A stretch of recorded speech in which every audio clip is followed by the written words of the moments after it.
Chère fleuve méridienne, cher fleuve méridien, bonjour.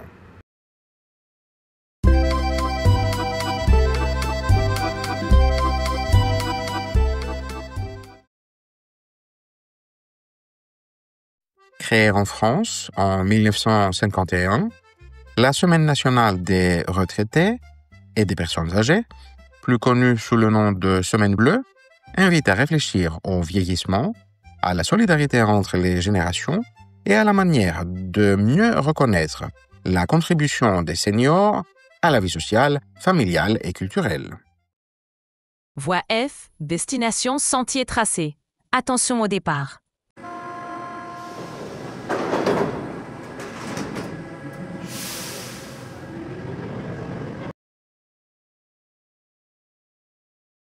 Première question. Préférez-vous parler avec des jeunes ou avec des personnes âgées? Certaines personnes préfèrent discuter avec des jeunes car elles partagent les mêmes centres d'intérêt ou le même langage.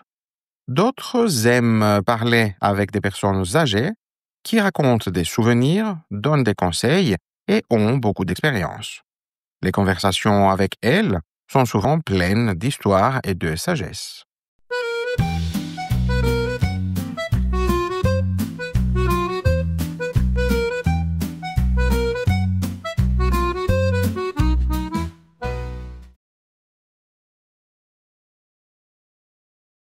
Deuxième question.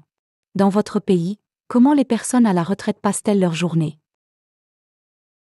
Il y a des personnes qui s'occupent du jardin, font de la marche, voyagent, lisent ou gardent leurs petits-enfants. Beaucoup aiment participer à des associations, faire du bénévolat ou aller au club de loisirs pour seniors pour jouer et discuter, tandis que d'autres préfèrent se reposer et profiter du calme.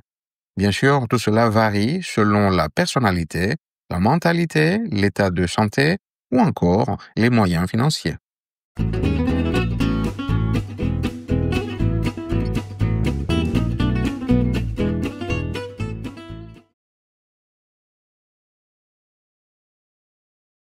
Troisième question. Quand vous serez à la retraite, voudrez-vous rester actif ou vous reposer? Certains rêvent d'avoir du temps libre pour voyager, faire du sport ou commencer une nouvelle activité, comme la peinture ou la cuisine. D'autres veulent surtout se reposer après une vie de travail. Beaucoup disent qu'ils voudraient garder un bon équilibre entre repos et activité.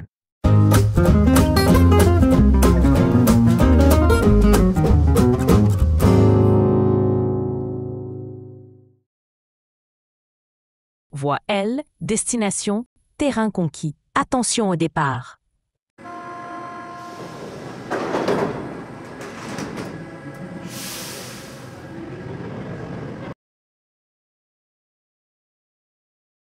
Première question.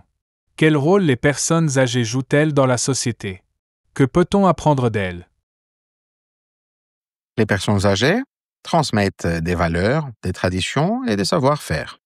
Elles aident souvent leur famille, gardent les enfants ou soutiennent leurs proches financièrement et moralement. On peut apprendre d'elles la patience, la persévérance et la mémoire de l'histoire. En conclusion, elles représentent un lien essentiel entre le passé et les nouvelles générations.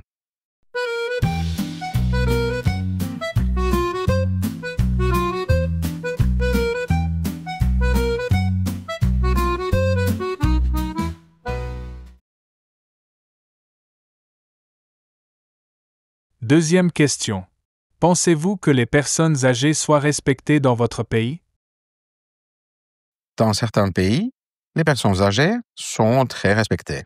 Leur avis compte et elles gardent une place importante dans la famille. Dans d'autres, elles sont parfois oubliées ou isolées.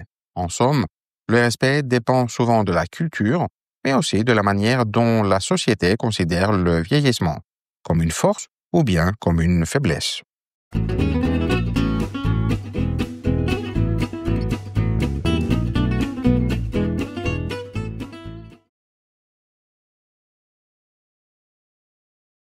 Troisième question.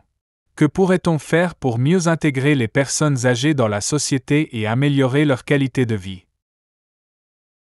On pourrait créer plus d'activités intergénérationnelles, comme des ateliers entre enfants et seniors, ou favoriser le bénévolat des retraités.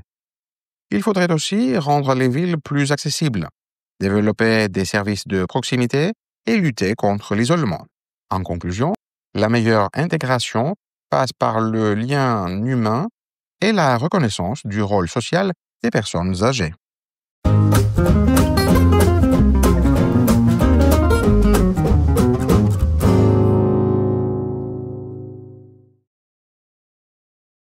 Voie E, destination, sommet atteint. Attention au départ.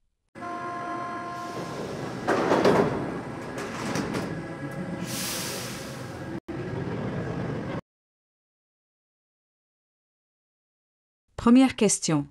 À votre avis, quelles difficultés les personnes âgées rencontrent-elles au quotidien? Les personnes âgées peuvent faire face à la solitude, à la perte d'autonomie, à des problèmes de santé ou à des difficultés financières. Certaines souffrent aussi du manque de reconnaissance et de la marginalisation sociale. Ces difficultés sont aggravées quand les politiques publiques ne garantissent pas un accompagnement digne. Pour conclure, le vieillissement devient un défi collectif autant que personnel.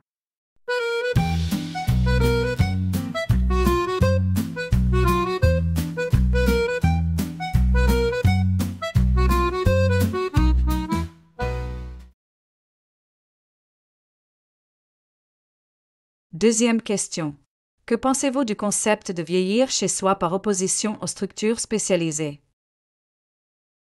Vieillir chez soi permet de garder ses repères et son indépendance, mais cela suppose un bon accompagnement médical et familial.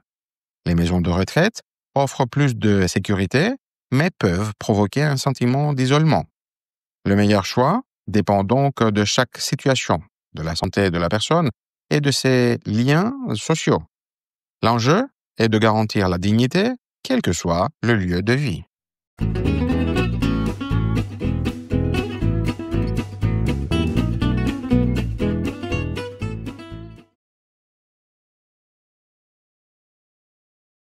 Troisième question. La vieillesse est-elle une richesse ou un fardeau pour la société? Valorisons-nous suffisamment la mémoire, l'expérience et les savoirs des personnes âgées? La vieillesse peut être perçue comme un fardeau quand on la réduit à la dépendance, mais c'est une grande richesse si l'on reconnaît l'expérience et la transmission qu'elle apporte. Trop souvent, la société moderne valorise la jeunesse et la rapidité, en oubliant la lenteur constructive des personnes âgées. Redonner de la valeur à la mémoire et au savoir, c'est aussi renforcer la cohésion sociale et le respect de la vie dans toutes ses étapes.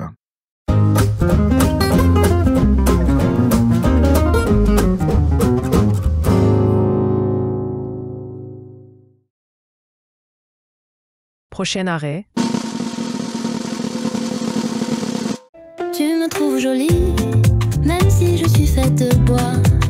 Je me libérerais de mon marionnettiste si je le pouvais, pour sauter de cette scène et enfin déployer mes ailes. Mais est-ce que je découvrirais que les gens là-bas ont des ficelles invisibles? Merci d'avoir regardé cette vidéo. Si elle vous a plu, mettez un pouce bleu et abonnez-vous pour ne rien manquer. N'hésitez pas à la partager si vous la trouvez utile et à laisser un commentaire pour donner votre avis.